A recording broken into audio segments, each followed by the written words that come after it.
What's up, guys? Hope you are more than fine. Probably you are better than I am. I'm Spanish guy living in the cold Germany. It's never easy. Even in spring, it's so cold here for me. I know you had to see my ugly face around 8 hours ago or something like this when I was commentating analyzing the game of the day of the US Championships. But the thing is, we have so many tournaments here in Chess 24 that actually, as you guys know, Norway Chess just started today with a lot of strong guys: Magnus Carlsen, Harikrishna, Anish Giri, Kramnik, etc., etc. And as you guys probably know, Jan Gustafsson and Peter Spilder are both commentating from Norway, and they're working like a beast, 7-8 hours a day. So probably I'll be the one analyzing the game of the day, at least for the first rounds. So the game I want to take a look is the game that took place between Magnus Carlsen and Pentala Harikrishna. There are many interesting positional ideas, so I hope you guys enjoy this game as much as I did. So let's start with it. Magnus decided to go for d4. Harikrishna replied with knight f6, c4, and now many options, as you guys know: g6, maybe going for a Grunfeld, or g6 going for the King's Indian, c6 going for the Slav. Many options, but Harikrishna decided to go for e6.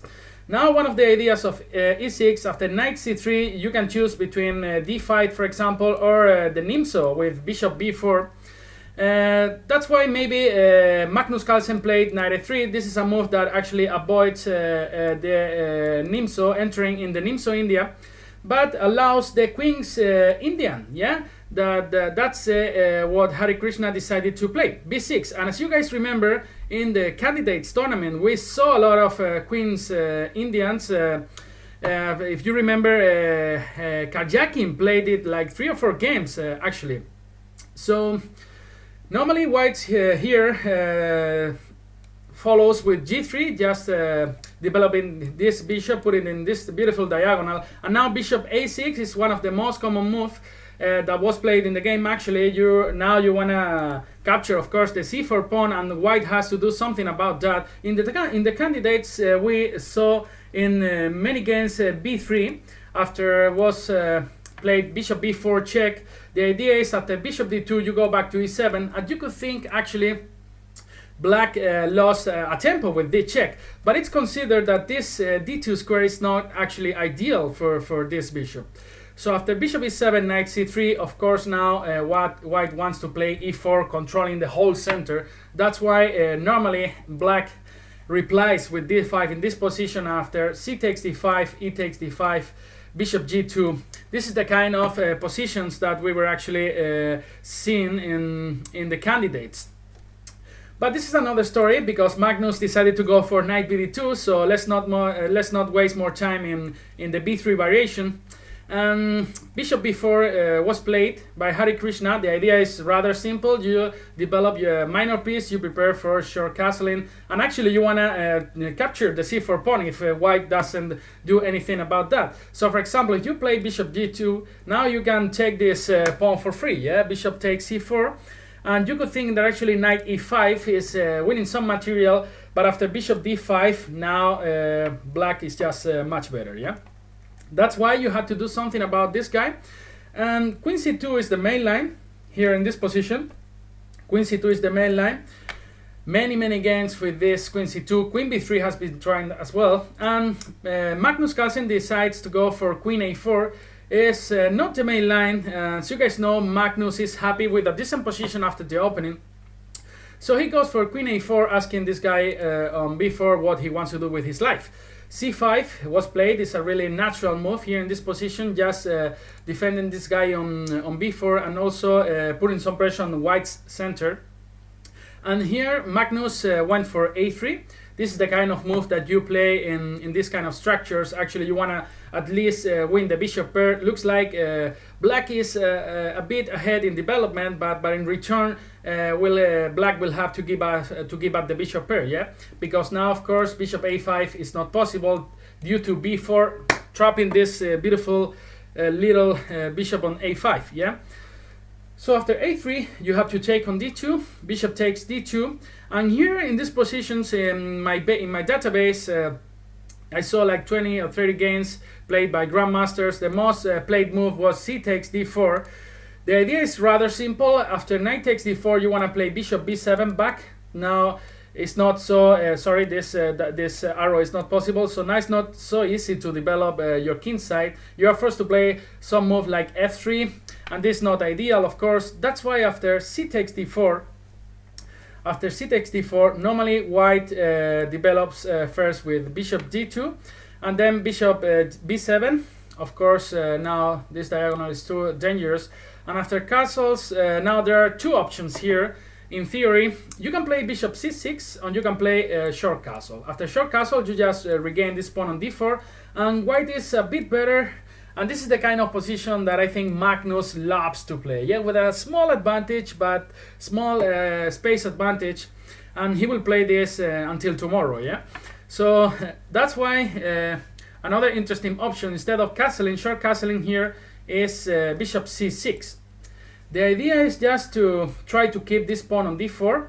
So normally black takes here on f3. After bishop takes f3, knight c6.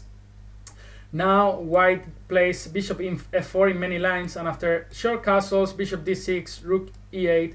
Now you gain the pawn back after bishop takes c6, d takes c6, queen to d4, and again just a small advantage.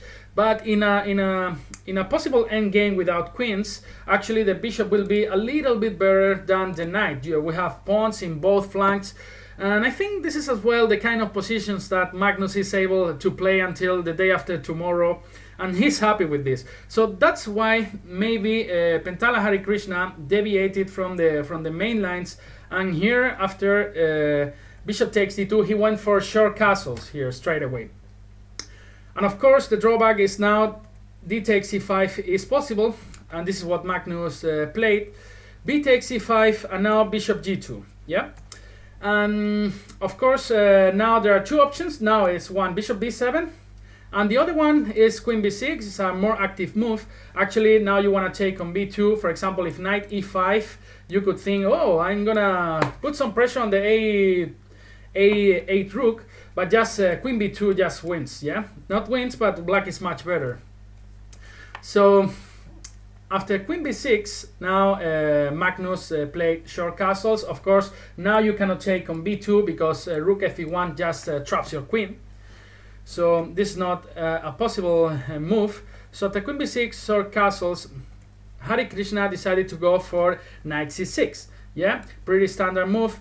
And now bishop e3, and maybe this is the reason why queen b6 was not that strong. This bishop here actually annoys so much this queen. This queen cannot be moved easily. You have to defend this guy on b7. Now there are many threats like b4 in many positions, and there are also so many tricks related with taking on c5. Yeah, taking on c5, and after queen takes c5, the bishop on a6 is hanging. So the position is already not so easy to play for black. Let's see what the super grandmaster Harikrishna played in this position. He went for rook fc8 here, and his idea is quite interesting. Now bishop c5 doesn't work, doesn't give anything for white, because after queen c5, queen a6, there is a really strong move for black here. Let's see if you guys saw it. The move is queen a5. Yeah, offering the exchange of queens. But the idea is the following. So now there are two options for white. Yeah, one is to take on a5, the other one is to play queen b5. So after queen takes a5, knight takes a5. Now you are not on time to defend the c4 pawn with good conditions. Let's say after knight e5, rook b8, there are many threats. The pawn on b2, the pawn on c4. You want to play d6, forcing this knight back and then capturing c4. The position could be okay for black. That's why queen a5 is not possible, and queen b5 is just a worse version, because you can actually just play rook b8, yeah? And now you are forced to take on a5, and then this is a better version of the variation that we were just checking before. So that's why Magnus didn't take on c5. We have to say that now b4, that is a move that you guys could think doesn't work as well, because of the pawn on c4 is hanging, so this is an equal position. After bishop takes e5, there's nothing for white. So Magnus decided to go for rook fd1, and this is a key moment of the game. Actually, the position is not easy for black to play. So for example, he would love to be able to remove this queen for this annoying diagonal. One idea could be just going with this bishop back. Now you're maybe later you can move this queen. But the thing is, if you remove this bishop from a6, now b4 is a really strong move and actually wins the pawn on c5. So you cannot move the bishop, you cannot move the queen. Let's say if you move the rook to b8, you cannot capture of course on b2.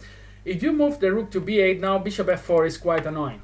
Let's say rook b7 and now bishop d6, and some moves later than knight e5, the position is really uncomfortable for black, yeah? I wouldn't like to be in black's situation here. So that's why after rook f1, Harikrishna decided to play in a really interesting way, very dynamic, breaking with d5. You guys could think that actually now this trick is gonna work. This trick after c takes d5, e takes d5, bishop takes c5. And actually this is what happened in the game. But the idea of Harikrishna was not taking on c5 because this just actually loses a pawn. Yeah, white is much better here in this position. The idea of a strong Indian grandmaster was to play here queen a5. Yeah, one of the ideas, if after queen to a5, knight takes a5, there is a double attack here on the bishop on c5 and on the pawn on e2. Yeah, there is also this nice jump to b3 that white needs to handle. So a lot of compensation here. But Magnus decided to go for queen c2. Yeah, now of course you want to reinforce the position with v4 and then white will be much better. The drawback is that Harikrishna can play bishop e2, winning the pawn back. After bishop e2, queen takes c5. And this is a really important moment that I want you to explain. I think this is the kind of position that Magnus loves to play. So there is an isolated pawn here on d5 that it's really easy to attack. We have a strong bishop here. We have a nice square for the knight to block this isolated pawn first. We have the c file for our rooks, and we have a 2 versus 1 on the queen side. Yeah. So this is a really interesting position, and I really like the way Magnus played from here. It's a really instructive play from Magnus. So let's see how he played. He played rook ac1. This is a pretty natural move, yeah, controlling the c file. Queen to b6, and now b4, yeah. b4, you defend the b2 pawn. Now moves after a5 will give us just a pass pawn. After b5, reinforced by a4 later. So actually a5 is not possible. And here, very human move h6 that we all play. Yeah, we need to give some fresh air to our king in all the lines, so we don't need to calculate back rank problems anymore. Yeah. So after h6, now Magnus played queen e3, a really strong move that is not so easy to play. Yeah, because actually if black decides to exchange queens on e3, now our structure is a little bit ruined. But the end game is it's much better for white. Actually, there is a direct threat now. Bishop h3. It's a terrible blow for if let's say g6, for example. Now bishop h3 will be just winning because you force this rook to c7 and then b5 wins on the spot. So now the endgame is not so easy. Let's say after knight e7, knight d4, controlling all the important squares, f5, e6, c6, b5. Then nice blocking point for this knight, 2 versus 1 here. Bishop a3 in the air, just to control the c file square. So yeah, that's why Harikrishna did what we are supposed to do when we are playing with an isolated pawn, keeping more pieces on the board, so we have more chances to hold the position. Yeah. So he went for queen b7. And now another strong move from Magnus Carlsen, bishop h3. So just let's remember what he did so far. So he played queen e3, forcing this queen back. So we are now gaining more control on the d4 square. He put a rook on the c file. Now bishop h3 actually wins the battle of the c file. Why? Because now if you want to fight for the c file, let's say rook c7, now there is a really strong move, queen c5, yeah? And now you are going to play b5 in the next move, or knight d4, and then this rook on c7 is hanging. So it's a really tough position for black. Therefore, after bishop h3, the battle for the c5 is lost, and then you have to remove your rook from there. Harikrishna played rook e8. And then another strong move from Magnus Carlsen, queen c3, forcing this knight back. So he went for knight e7, and now knight d4. You see how Magnus is improving, sorry, step by step all of his pieces, yeah. So after knight d4, knight e4 was played, and now queen c7. Magnus is more than happy to play this endgame. Of course, if black exchanges queens, we have this knight blocking on d4. We have a rook on the 7th rank, 2 versus 1. Really active bishop on h3. Another rook can come to the attack. What else do you want in life? Yeah. So, of course, Harikrishna again playing in a very dynamic way. He decided to keep more pieces over the board, playing queen a6, and now Magnus thought, okay, he has an active piece. Let's just kick this piece back with f3. This is what he did, and after knight g5, bishop d7 was played, forcing this rook to go to d8, and now h4. And again, looks like the only square for this knight is knight h7, and now all black pieces are really passive. A move like, for example, bishop h3 or bishop g4 or rook e1, putting some pressure on the e7 knight, is actually a really difficult position for black. Again, Harikrishna played in an interesting way, sacrificing a piece on f3, and you're gonna see it's not that easy now, because after knight f3, queen takes a3, now you attack the knight on f3 and then the pawn on b4. So at least you are going to win 3 pawns for the piece, and this is not going to be so easy for Magnus, yeah? Magnus went for king g2, queen to b2 check first, rook d2, and queen to b4. And one of the ideas for black here could be to exchange queens, yeah? If he manages to exchange queens, okay, life is not going to be easy anyway, but maybe he can try to hold the position.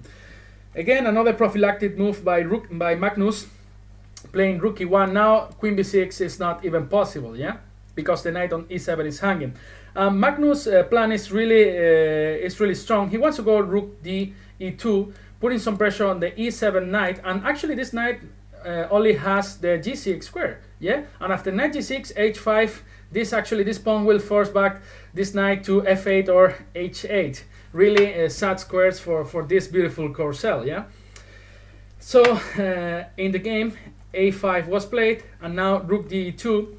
Only move for black is to go knight g6, after which followed h5. Now you cannot even go to f8.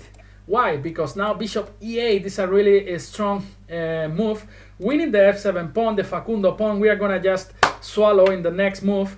There's no choice for black. After f6, you can play queen f7 and rook e7, just giving checkmate soon on g7. So there's no way to defend the f7 pawn. That's why Harikrishna decided to go for knight h8 in this position. Yeah, at least you defend the f7 pawn, but this knight, it doesn't look so active there in h8, yeah?